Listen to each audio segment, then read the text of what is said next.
Now in this section we will see the recurrent neural networks. So recurrent neural networks means all the inputs and outputs are independent of each other. If we want to predict the next word in a sentence, so what we used to do, which words came before in, that we used to think, and that is nothing but somehow RNN is. So in this, the same task is performed for each and every element of a sequence, with the output being dependent on the previous computations. Means RNNs are called as recurrent because they are performing the same task. Okay, the task will not be different. They are performing the same task for each and every element that comes in the sequence. And how the same task is performed?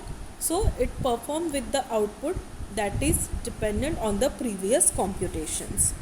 So another way to think about RNN is they are having a memory in which they are capturing the information about what has been calculated so far.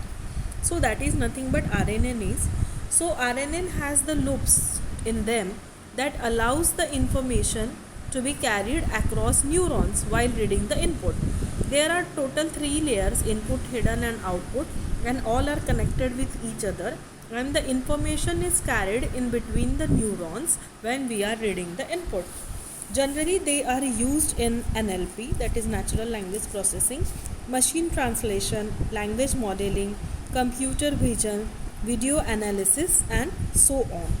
So generally in this no pre-specified constraints are specified because the recurrent transformations are in the fixed and they can apply as many times as we like. So that is all about recurrent neural network. So next we are going to see that is the applications of deep learning methods.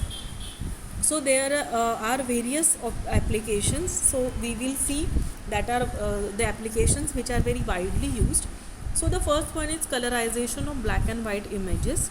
So the deep learning can be used to use the objects and their context within the photograph to color the image.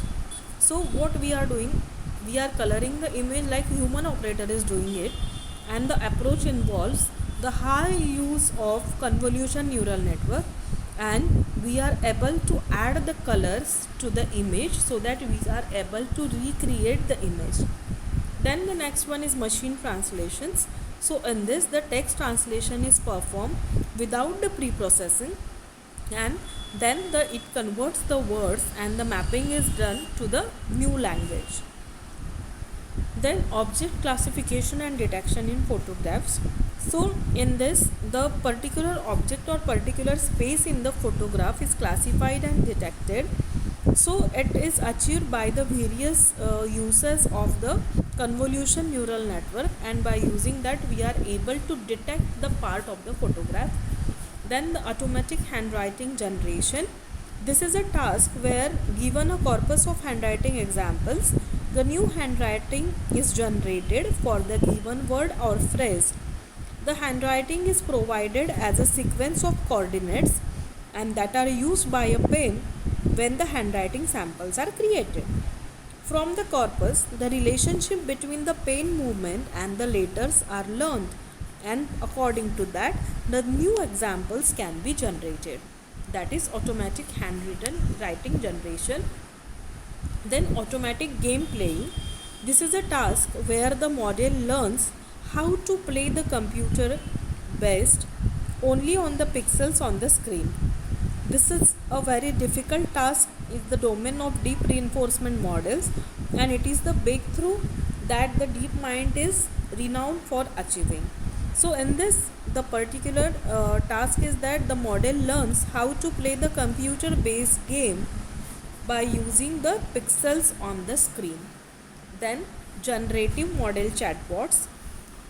This automatic game playing, we can take the example of Ludo. We used to play Ludo on our mobile where the user or the player is ourselves and the another player is the computer. That is nothing but the use of deep learning.